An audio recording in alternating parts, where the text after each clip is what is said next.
An attack on one is an attack on all. That's what NATO's Article 5 says.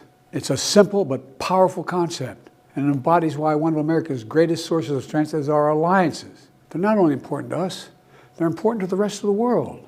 In the entire history of NATO, Article 5 has only been invoked once to stand with the United States of America after we were attacked on 9/11.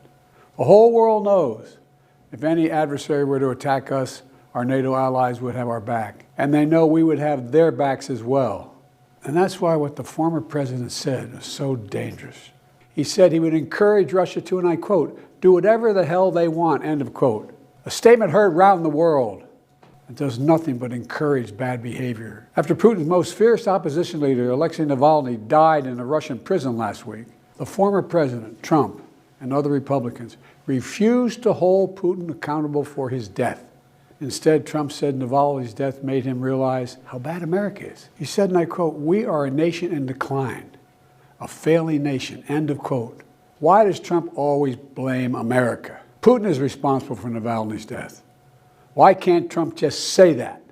Putin's responsible. We have to stand up to Putin and pass the national bipartisan bill, the National Security Bill, supporting Ukraine as they defend themselves against Putin's vicious onslaught.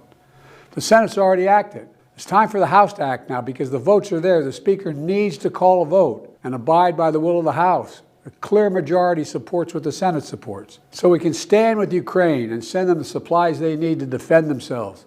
And prove to the world once more, America can be relied on. We stand strong with our allies. We have to remember who we are. We're the United States of America.